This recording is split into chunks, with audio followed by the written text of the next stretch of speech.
할렐루야. 살아계신 하나님의 놀라운 은혜와 사랑이 우리 가운데 함께하는 줄 믿습니다. 여러분, 사람은요 가장 어렵고 힘든 순간에 그의 신앙이 가장 잘 드러나게 되어 있습니다. 물론 물에 빠진 심정으로 하나님을 붙드는 사람도 있을 거예요. 제가 대학 때 이제 낙도 선교를 가면 섬에 있는 분들 이제 전도를 할 때 그분들이 예수님을 안 믿으시는데 제가 그걸 한번 여쭤봤어요. 어르신 혹시 바다에 나가셔서 풍랑 일고 또 폭풍이 몰아치게 되면 어떡합니까? 그랬더니 그때가 되면 하나님도 다 찾는데요. 그렇겠죠. 정말 위급하고 겁이 나면요 하나님을 찾게 되어 있어요. 그런데 그렇게 하나님을 찾는 것 말고 정말 힘들고 어려울 때 오직 여호와만 의지하고 하나님만 바라보고 거기서 소망을 얻는 사람, 여러분 이런 자들 되시길 주님의 이름으로 축원합니다. 이런 사람은 틀려요. 정말 틀려요. 자, 다윗과 압살롬에 대한 이야기를 좀 오늘 하겠습니다. 다윗에게는 압살롬이라는 아들이 있었습니다. 그런데 이 압살롬과 다윗의 관계는요 우리가 좀 생각해 볼 여지가 있습니다. 보통 우리 한국 사람들도 그러잖아요. 그 부모가, 특별히 한국 아버지들이 자녀에게 대해서 다가가지 못하죠. 사랑은 하지만 다가가서 사랑을 베풀고 이야기하지 못하잖아요. 그런 부분이 압살롬과 다윗이 좀 있습니다. 다윗이 성경을 보면은 그 아버지나 그 부모로부터 많은 사랑을 받지 못했던 것 같아요. 사무엘이 그에게 기름 부으러 갔을 때도 형들을 쭉 보여주지만 다윗 얘기는 하지 않죠. 나중에 사무엘이 또 있느냐 물으니까 맏째는 이름도 안 불러요. 맏째는 들에서 양을 치나이다. 사무엘이 뭐라고 말합니까? 그가 오기 전엔 내가 식사를 하지 않겠다. 그래서 다윗을 보고 기름을 붓죠.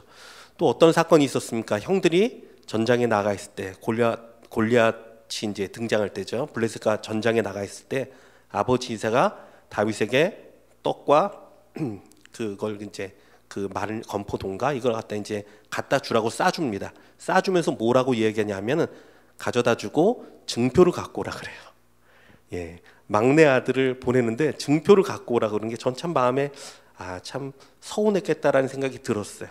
자, 근데 시편 말씀 보니까 또 다윗이 이런 고백을 합니다. 내 부모는 나를 버렸으나 여호와는 나를 영접하시리이다 라는 고백을 해요. 다윗이 이런 거로 미루어 보면 다윗이 그 부모의 사랑을 충분히 받지는 못했었던 것 같다라고 우리가 추측할 수 있어요. 자, 그러다 보니까 다윗도 자녀를 사랑하는 마음은 아주 깊은데 다가가질 못합니다. 자녀의 문제에 적극적으로 개입을 하지 못합니다. 자, 압살롬의 누이 다말이라는 여자가 있었습니다. 그런데 압살롬의 배다른 형이죠. 암논이라는 형이 그만 이 다말을 겁탈을 하는 사건이 벌어집니다. 자, 다윗이 이것을 들었습니다. 얼마나 일어날 수 없는 일이에요. 어쨌든 형제인데 그 화를 냈습니다. 진노했다고 나와 있어요. 그러나 암논에게 징계를 내렸다거나 여기에 대한 특별한 조치는 취한 것이 안 나와요, 성경에. 자, 이러고 2년이 지납니다. 근데 이 압살롬은요 속으로 이제 분노가 있었겠죠. 화가 있었겠죠. 근데 이거를 마음에 품는 사람이었어요. 여러분, 우리 가운데 뭘 품잖아요. 우리 마음이요 그거를 엄청 잘하게 합니다. 우리 마음이 하나님의 말씀을 품고 하나님의 은혜를 품잖아요. 그러면요 진짜 성령 충만한 자들 되십니다. 그런데 우리 마음 가운데 미움을 품고 원한을 품고 악을 품으면요 이게 거침없이 자라나요. 나중에 이게 자기를 삼켜버려. 2년이 지난 다음에 이 압살롬이 형 암논을 죽입니다. 그리고서 도망가 버리죠. 그의 어머니의 고향 그술이라는 나라로 떠나가 버립니다. 그래서 3년을 거기 거합니다. 자, 3년 동안 도망가 있다가 다윗이 그때도 안 찾아갔어요. 그러다가 3년이 지난 다음에 요압이라는 장군이 보니까 다윗이 너무 압살롬을 생각하는 거예요. 다가가지는 못해도 마음에 너무 사랑하는 거예요. 그러니까 꾀를 내서 한 여인을 통해서 비유를 설명을 해서 깨닫게 합니다. 그래서 다윗으로 하여금 그 압살롬을 데려오게끔 합니다. 그래서 사람을 보내서 압살롬이 와요.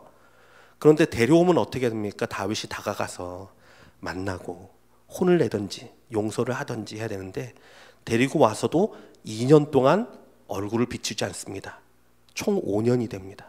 그러니까 압살롬이 아마 그때도 아버지에 대한 미움을 마음에 품었던 것 같아요. 자, 그리고 나서 어떤 사건이 벌어지냐면 압살롬이요, 그 이스라엘 백성들의 마음을 사로잡아서 반역을 일으키는 사건이 일어나죠. 자, 이제 압살롬에 대해서 좀 얘기해 보겠습니다. 이 압살롬은요, 남자지만 이스라엘에서 가장 아름다운 사람이었어요. 사무엘하 14장 25절 이렇게 말합니다. 온 이스라엘 가운데 압살롬 같이 아름다움으로 크게 칭찬받는 자가 없었으니 그는 발바닥에서부터 정수리까지 흠이 없음이라 라고 말하고 있어요. 성경에 이렇게까지 외모에 칭찬한 건 제가 보지 못한 것 같아요. 예.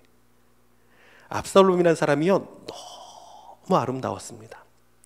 흠없이 아름다운 사람. 그러나 아까 말씀드렸듯이 그 안에는요, 미움이 자라나기 시작했어요. 특별히 압살롬은요, 사람의 심리를 잘 알았던 것 같아요. 사람의 마음을 잘 알았습니다.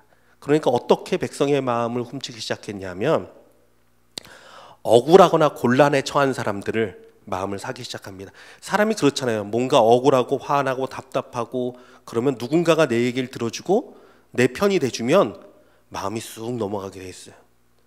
그래서 이 사람들이 왕에게 재판을 받으러 올 때 다윗 왕에게 가서 억울하거나 뭔가 문제가 있어서 재판을 받으러 오잖아요. 중간에 압살롬이 나섭니다. 그리고서 이렇게 이야기합니다. 사무엘하 15장 3절입니다. 보라, 내 일이 옳고 바르다마는 내 송사를 들을 사람을 왕께서 세우지 아니하셨다. 아, 그래, 너 말이 맞아. 그렇구나, 너가 오라. 그렇다. 근데 왕이 내 이야기를 들어서 송사할 사람을 세우지 않았어. 그러니까 내가 재판장이 될게. 내가 잘 판결할게. 예.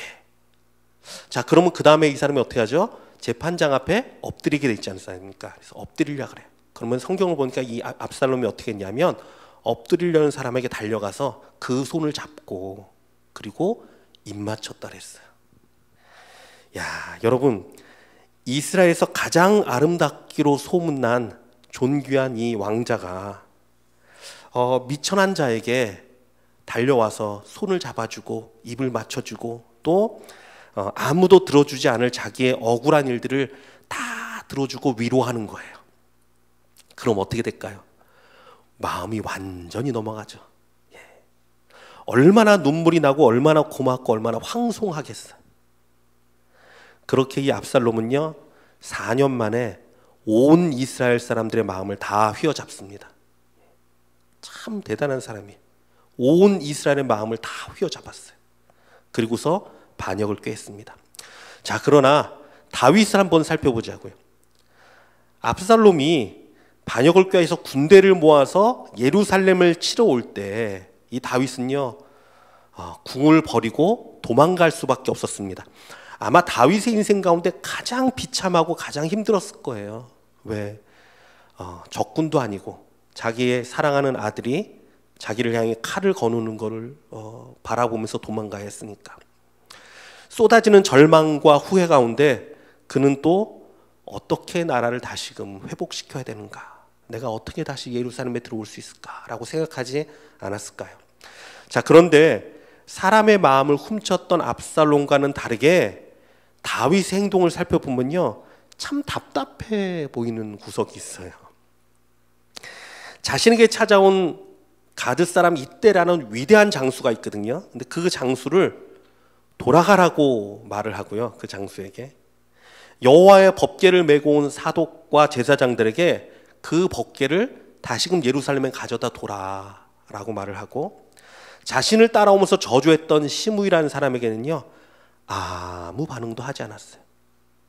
자, 이 세 가지 사건을 좀 오늘 좀 살펴보기 원합니다. 자, 첫 번째로 다윗에게는요, 블레셋 가드에서부터 망명하여서 온 용사들 600명이 함께 했습니다. 이 용사들은요, 다윗을 위해서 아주 온몸을 다했던 사람이에요. 위대한 용사들입니다. 그리고 이때라는 장군은 당시 매우 이름 있는 장군이었고요. 다윗이 피신하러 도망갔을 때 이때가 찾아옵니다, 다윗에게. 그러면 사실 어떻습니까? 다윗에게 엄청난 힘이 되는 거예요. 그리고 그 다윗과 함께한 사람들에게도 참 그 사기가 올라가는 사건이죠. 이 가드 사람들이 와서 함께 해주니까. 그런데 다윗은요, 그에게 원래 있던 곳으로 돌아가기를 권합니다. 우리 한번 말씀 볼까요? 사무엘하 15장 20절 말씀 한번 보겠습니다. 사무엘하 15장 20절 말씀 우리 같이 읽습니다. 시작. 너는 어제 왔고 나는 정처 없이 가니 오늘 어찌 너를 우리와 함께 떠돌아다니게 하리요. 너도 돌아가고 내 동포들도 데려가라. 은혜와 진리가 너와 함께 있기를 원하노라 하니라. 아멘. 다윗의 지금 이 여정은요, 언제 죽을지 모르는 도망자의 여정이란 말이에요. 도망자의 삶이에요. 그런데 굳이 이 일과 상관이 없는 그들에게 억지로 짐을 지우지 않겠다는 거예요. 그러니까 너희는 괜찮아, 돌아가라 라고 말하는 거예요. 하지만 여러분, 다윗이 지금 이렇게 여유 부릴 때가 아니란 말이에요. 그렇잖아요. 여유 부릴 때가 아니에요. 함께한 백성들의 사기도 생각해야죠. 다윗이 왜 이렇게 행동했을까요? 물론 성경을 보면 이때가 간청을 합니다. 내가 당신과 함께 죽겠습니다. 간청을 해서 그들이 함께 합니다. 그리고 나중에 이때라는 사람이 얼마나 위대한 사람이냐면요, 나중에 그 다윗이 자기의 군대를 세 대로 나눕니다. 근데 그 중에 3분의, 그러니까 세 대 중에 하나, 그러니까 3분의 1을 이때가 통솔합니다. 그래서 그 전쟁에서 아주 혁혁한 공을 세워요. 그 정도의 위대한 사람이었어요. 자, 아무튼 왜 근데 다윗이 가락을 했을까? 한번 생각해 보죠. 자, 그리고 두 번째 사건은 다윗이 기드론 시내를 건너 광야길로 향할 때 벌어진 사건입니다. 제사장 사독이 레위 사람들과 함께 여호와의 궤를 메고 다윗에게 왔습니다. 여러분, 이스라엘에게 있어서 이 여호와의 궤가 얼마나 중요한지 여러분 아시죠? 말할 필요도 없겠죠. 하나님의 임재를 나타내는 이 여호와의 궤, 법궤가 다윗과 함께 함으로 나타나는 그 시너지 효과는요, 정말 말할 수도 없습니다. 특별히 다윗에게 승리를, 여호와의 궤는 승리, 전쟁 가운데 승리를 또 나타내잖아요. 승리의 깃발을 부여하고요. 또 뭐가 있습니까? 기름 부음 받은 자의 명분을 세워줘요. 그렇죠? 여호와의 궤가 함께하면. 자, 그런데 다윗이 이 언약궤를요, 도로 예루살렘에 가져다 놓으라고 말합니다. 제사장에게. 하나님의 임재를 그렇게 사모했던, 여호와의 궤를 그렇게 사모했던 다윗이 왜 이런 일을 했을까? 한번 생각해 보시고요. 세 번째 넘어갑니다. 베냐민 자손의 시므이가 다윗에게 돌을 던지며 저주하며 따라갑니다. 이 시므이도 베냐민 자손이고요, 사울 왕도 베냐민 자손 사람이죠. 근데 이 시므이는 그렇게 생각했던 것 같아요. 사울의 왕권을 다윗이 칼로 빼앗았다라고 생각한 것 같습니다. 그래서 그는요, 다윗에게 이렇게 저주를 합니다. 피를 흘린 자여, 사악한 자여, 가거라, 가거라. 사울의 족속의 모든 피를 여호와께서 내게로 돌리셨도다. 그를 이어서 내가 왕이 되었으나 여호와께서 나라를 내 아들 압살롬의 손에 넘기셨도다. 보라, 너는 피를 흘린 자이므로 화를 자초하였느니라. 이런 심한 말을요, 계속 따라가면서, 그것도 돌을 던지면서, 흙을 날리면서, 그렇게 했어요. 이때 장군이었던 아비새가 다윗에게 말합니다. 왕이시여, 내게 명하시면 내가 단칼에 그를 치고 오겠습니다. 내가 가겠습니다 라고 말을 해요. 그런데 다윗이요, 이것도 허락하지 않습니다. 이스라엘 백성을 한번 생각해 보세요. 그때의 상황을. 백성들이 다윗과 갑니다. 눈물을 흘리면서 가요. 근데 누군가가 따라오면서 저주하며 돌을 던져요. 그 돌을 맞으면서 백성들이요, 그냥 묵묵히 걸어가는 거예요.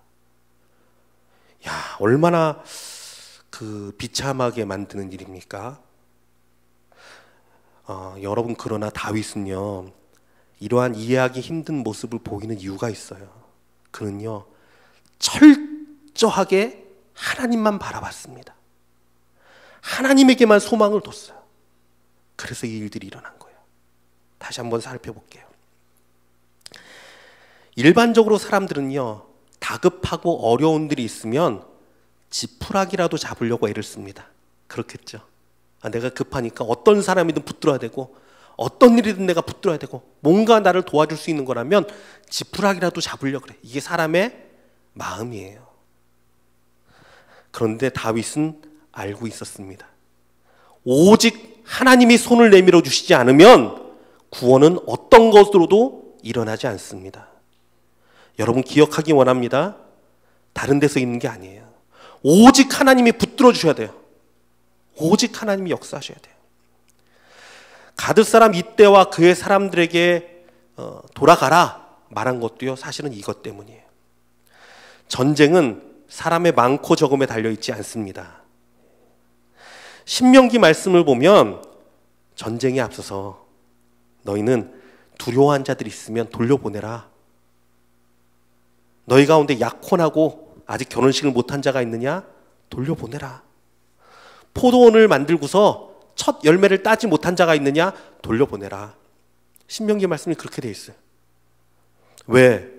사람의 숫자에 연연하지 말고 오직 전능하신 하나님의 손을 의지하여 나가라는 거예요. 그러면 하나님이 승리케 하신다는 겁니다. 다윗은요, 지푸라기라도 잡으려는 마음이 아니라 전능하신 여호와의 오른손을 잡으려는 마음이 있었습니다. 할렐루야. 그는 여호와를 앙망한 사람, 바라본 사람이었어요. 가드 사람 이따와 그의 사람들에게 돌아갈 것을 권면한 것도 그와 같습니다. 그래, 너희들이 굳이 이렇게까지 안 해도 돼. 나에게는 하나님이 계시니까. 오직 하나님만이 나를 붙드실 분이시니까. 여러분, 우리 삶이 다급해지고 어려움이 닥칠 때 이 다윗을 기억하는 자들 되시길 원합니다. 지푸라기 잡으려고 하지 마시고요, 여호와의 능력의 손을 붙드는 자 되시길 주님의 이름으로 축원합니다. 내 인생을요, 사람에게 맡기지 마십시오. 예, 여호와께 맡기십시오. 전능하신 하나님의 주권에 달려 있습니다. 그러므로 더욱더 여호와를 바라보는, 여호와를 앙망하는 자들 되시기를 원합니다.